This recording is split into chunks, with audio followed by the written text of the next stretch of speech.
I tend to agree with a lot of experts that think that the consequences of the rate hikes are not fully priced in. And this could result in more pressure on risk assets and impact the post-halving bull run. So there's a lot of stuff to unpack here. Let's talk first about lags that exist. I'm going to touch on some of the issues with where we are. First of all, there's a time lag in transmission. That is when central banks adjust interest rates. It takes a lot of time, typically 6 months, for them to ripple through the economy. For example, 6 months for changes in borrowing costs to be reflected in consumer spending, business investment, housing demand, etc., etc. And I proved in a recent video, housing demand is exactly 6 months delayed from actual interest rate hikes. Second, financial markets are very complex, and there's a lot of stuff going on, both from a macro and micro level. And again, it takes time for investors to adjust their expectations and how they value assets, stocks, bonds, currencies, etc. And then data lags. We've seen how chronic they are. The Fed is looking at data from 6 months ago when we know where things are going. So it's driving good economists crazy when the Fed are measuring things that are completely irrelevant. They're looking at components that only make up 20% of CPI. They're not looking at the real damage that's been done. And back to your question, yes, the most recent hike, it takes 6 months for that to go through the system.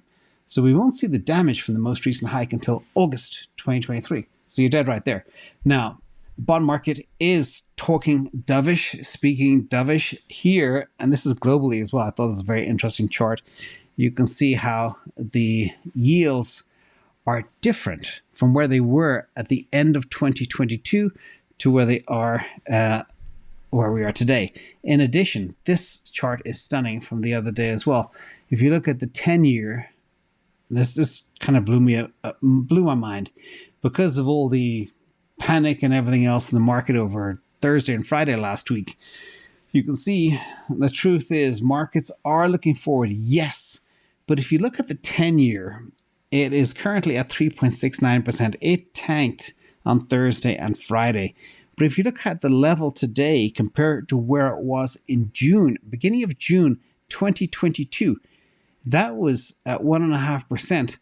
And the 10-year was just below that 3.69%, only 6% below, which is very few basis points.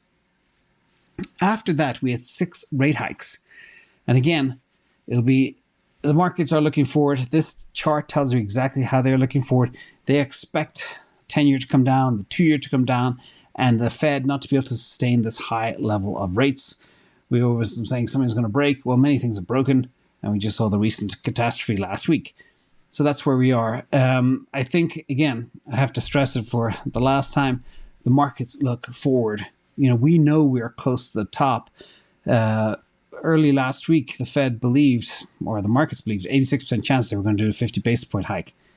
Now it's completely flipped the other way to 25 basis points. And sometimes some people are even talking about doing nothing because of the damage that's actually being wreaked out there. Again, everything's breaking all over the place. We won't see all the damage until another 5 months from now. So, but then that being said, markets look forward. People get into positions for where the puck is going to be. They position themselves in assets that are disruptive and not just look at the whole stock market in general.